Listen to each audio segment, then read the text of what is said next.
yang pertama yang namanya Adam, saudaraku. Kita tahu ya, perkataan kita ini adalah jamak, ya, bukan singular, bukan tunggal, saudaraku. Jamak, artinya ini mereka berembuk, Allah Bapa, Putra, Roh Kudus. Baiklah kita menjadikan Adam supaya serupa dan segambar dengan Allah Bapa, Putra, dan Roh Kudus. Saudara harus tahu bahwa Adam yang pertama sebelum dia dibelah adalah manusia yang sempurna, ya. Sampai satu saat sempurna itu artinya dia dua dan satu, saudaraku, ya. Sampai satu saat dia ditidurkan dan Tuhan ngomong tidak baik manusia hidup seorang diri, dan kemudian diambil tulang rusuknya, diciptakanlah manusia yang kedua namanya Hawa, saudaraku, ya. Jadi jelas di dunia ini hanya ada dua golongan, Adam and Eve, ya, not Adam and Steve, saudaraku, ya. Tidak ada golongan yang ketiga, ya. Saudara harus strict dalam hal ini jelas, ya. Tidak ada alasan apa-apa, itu sudah jelas, saudaraku, ya. Terus, oke. Jadi keluarga itu menggambarkan keutuhan Allah. Suami, istri, dan anak-anak itu menggambarkan daripada Allah Bapa, Putra, dan Roh Kudus. Dan ini adalah gambaran yang harus dimiliki di dalam setiap keluarga. Kalau kita sadar kita berkeluarga ini bukan cuma sekedar menggenapi perjalanan hidup kita. Ya, sorry saya khotbah agak panjang, saudara, agak cepat, saudara, karena ini agak sedikit banyak yang saya jelaskan. Ya. Bukan ya saya lahir, Pak, terus tambah bertumbuh, kemudian pacaran, nikah, punya anak, punya mantu, terus meninggal.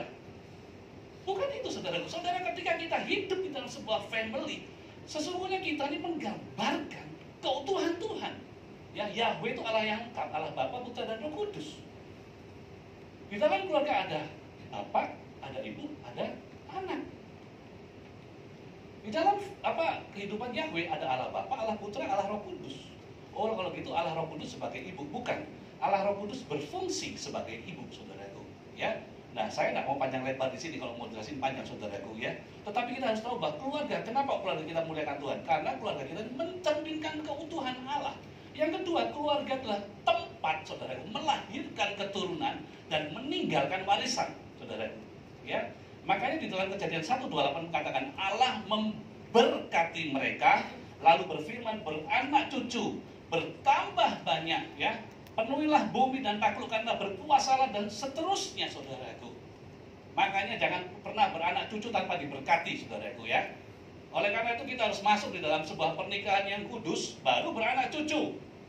Maaf kata, bukan kumpul kebo dulu. Ya, kalau orang tanya ayatnya ada adanya, saudaraku. Dikatakan Allah memberkati mereka, baru beranak cucu. Nah, Tuhan berbicara dengan jelas di dalam sini bahwa beranak cucu, ya. Bahwa kenapa kita memuliakan Tuhan? Karena keluarga itu tempat beranak cucu dan meninggalkan warisan. Taklukkanlah, semuanya dikasih. Bumi itu seharusnya, saudaraku, menjadi tempat yang nikmat di dalam kehidupan saudara dan saya, ya. Taman Eden itu jelas, saudaraku, dikatakan bahwa tempat yang menyenangkan sesungguhnya, tempat hadirat Tuhan ada. Tetapi kemudian apa yang terjadi? Dirusak oleh iblis. Yang iblis lakukan adalah merusak, itu namanya akar, saudaraku.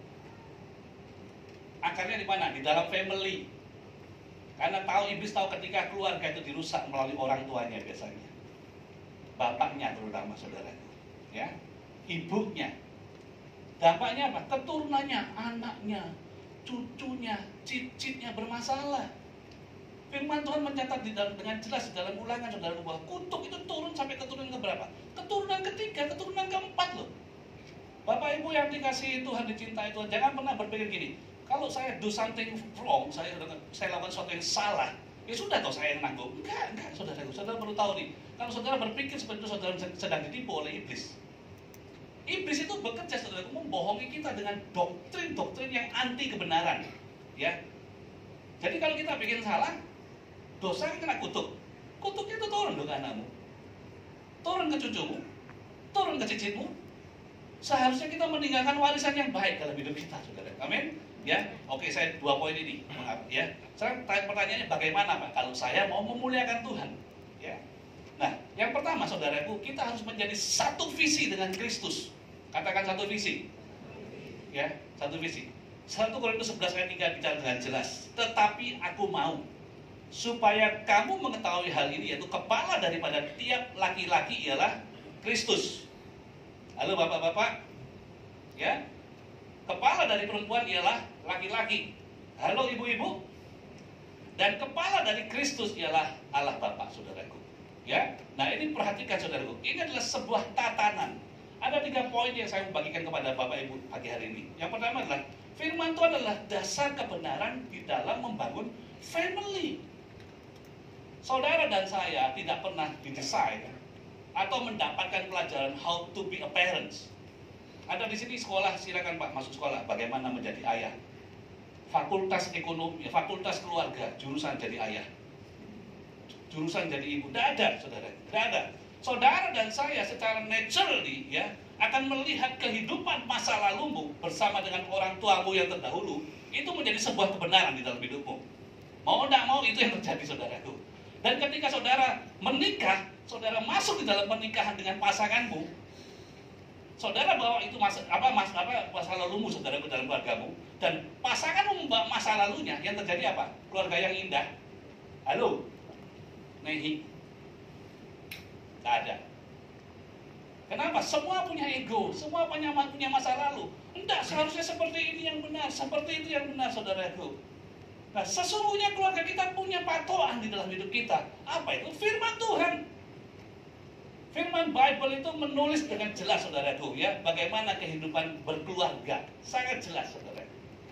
Dan iblis akan rusak ini, saudaraku. Mengambil doktrin-doktrin atau kebenaran yang nyata dalam hidupmu, menggantikan dengan false Bible, saudaraku, Alkitab yang salah, yang mengikuti perkembangan daripada zaman ini. Dan betapa banyak keluarga itu rusak dan punya arah, saudaraku, karena mereka tidak menjadikan Injil atau firman Tuhan sebagai patokan di dalam kehidupan keluarga mereka, saudara. Nah, ini aja susah yang menjadikan satu visi dengan Tuhan. Jangankan satu visi dengan Tuhan, suami istri itu sering ribut. Kira-kira problem nomor 1 di dalam keluarga apa sih? Oh, komunikasi, Pak. Bukan komunikasi, visinya dulu. Makanya berkeluarga itu bukan bicara bahwa seneng-seneng, happy-happy, ajak makan, ajak ke mall, liburan, saudaraku, foto sana, foto sini, masuk di Instagram. Bukan itu problemnya. Saudara, sepasang suami istri harus duduk bicara secara dewasa visi yang ada di dalam kehidupan mereka, saudaraku.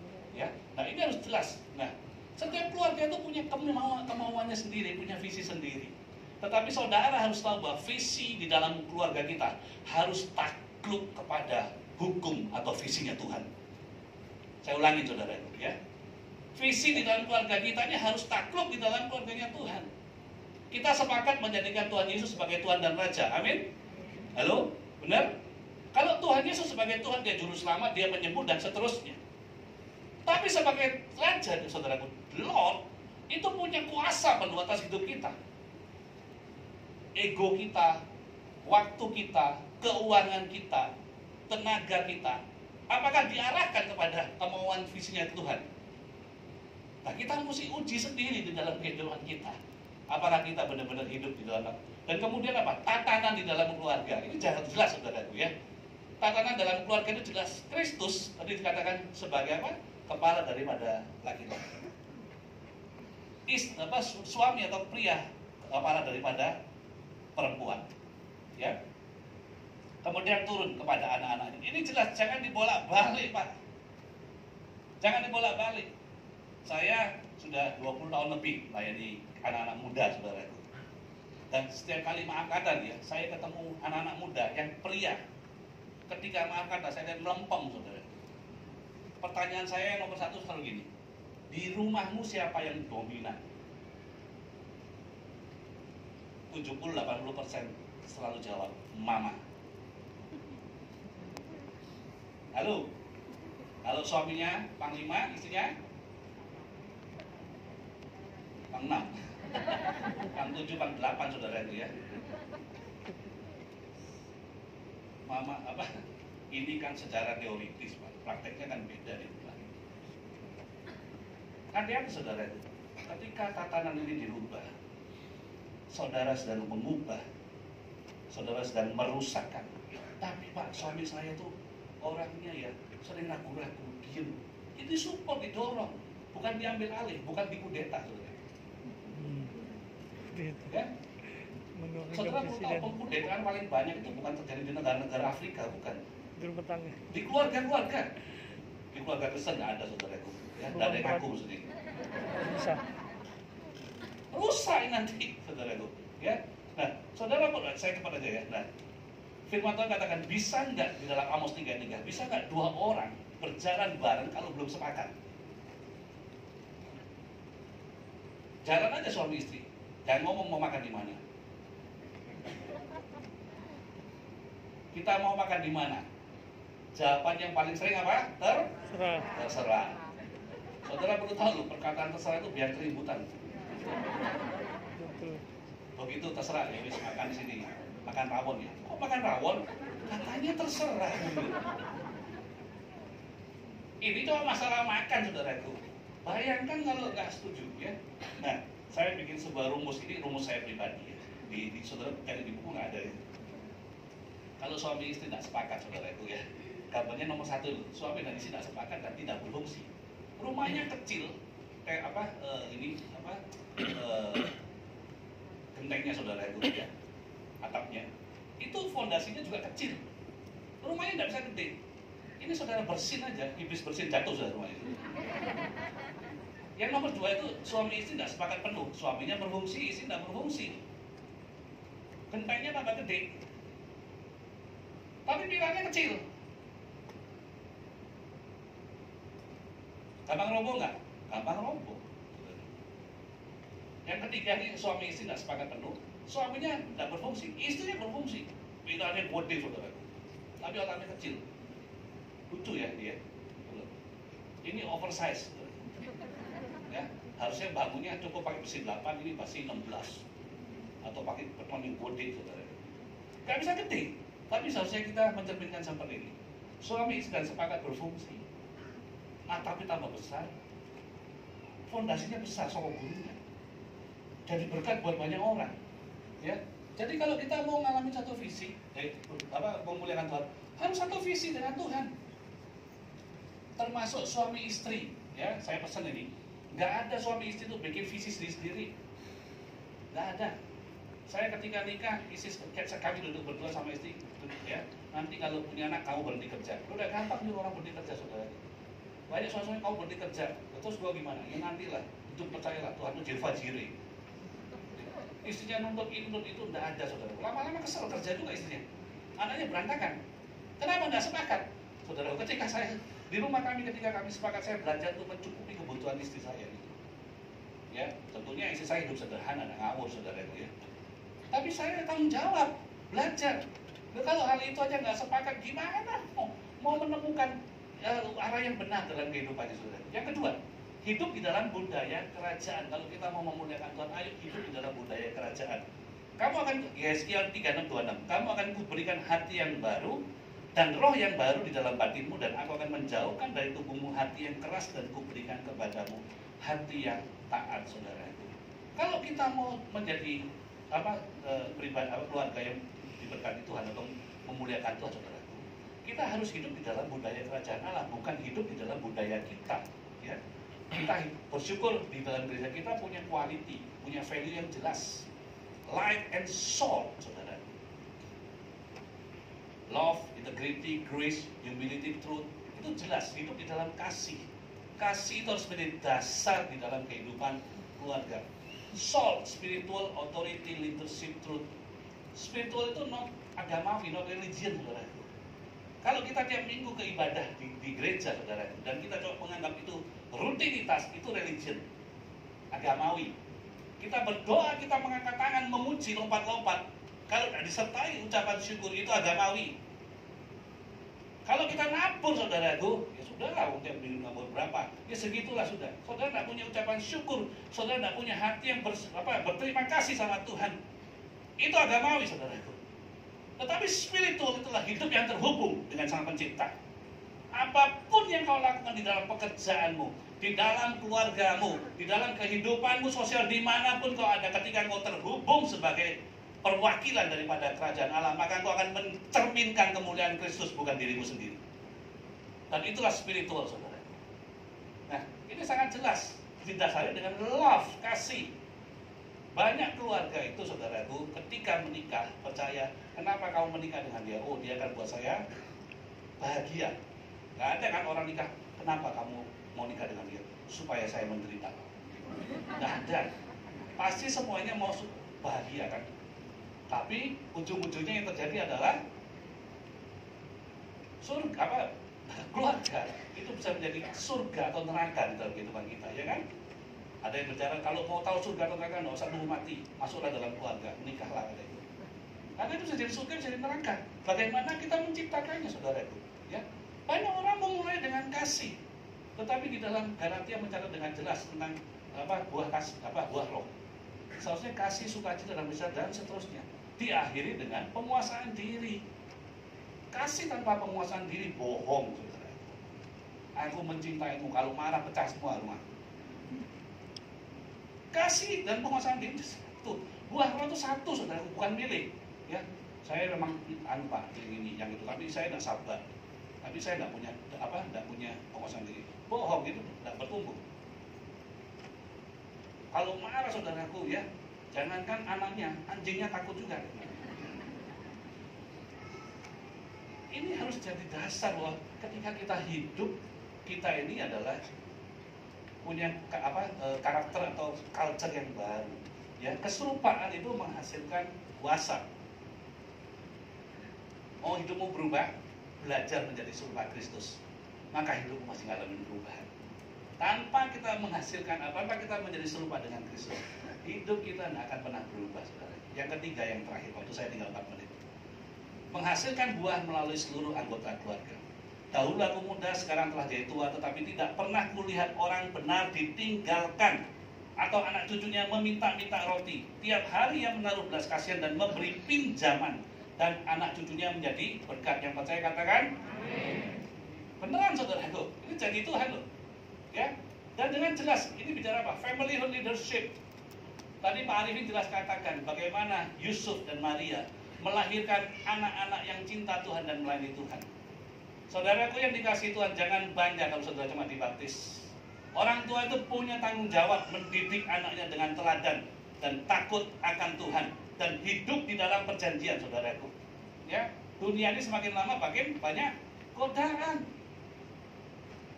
Dan ketika kita berusaha menghadapinya dengan kekuatan sendiri, saudaraku, percayalah, kita sedang pasti mengalami ketakutan dan kekhawatiran dalam hidup kita. Ya kan? Karena saudara sedang menghadapi sebuah power yang jauh lebih besar daripada kekuatan saudara. Tetapi jangan lupa kita berjalan bersama dengan Tuhan yang menciptakan langit dan bumi.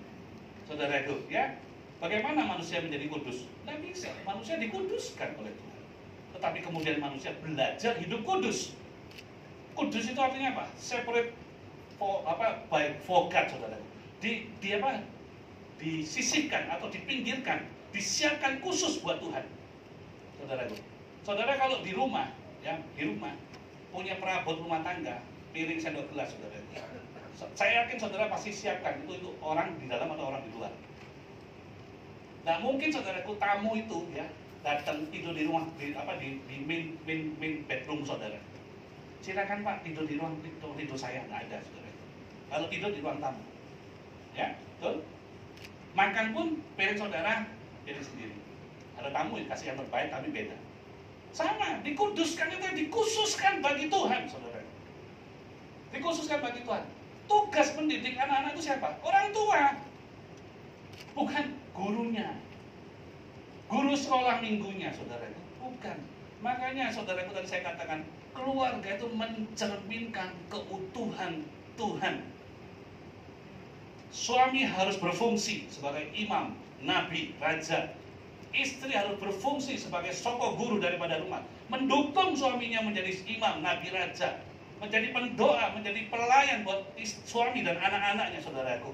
Ini harus berjalan secara sinergis, ya, secara keseluruhan. Dikatakan juga dengan jelas bahwa buah yang dihasilkan dari benih harus sesuai dengan benih yang ditanam dalam diri kita. Nah kita ini disuruh berbuah kan. Pertanyaannya buah apa yang kita hasilkan dalam hidup ini? Banyak bersaksi, banyak ngomong ini, ngomong itu. Benih yang mana yang kita tampilkan? Buah yang mana? Kalau bersaksinya cuma berkat, duit, saudaraku, apa itu yang Tuhan cari di dalam kehidupan kita? No. Anak-anak kita disuruh belajar ini itu, sekolah yang bagus. Saudara perlu tahu ya, sekolah paling bagus itu kan ada di Inggris kan. Orang pinter ada di sana semua, saudara perlu tahu. Tapi cari Perdana Menteri nggak bisa.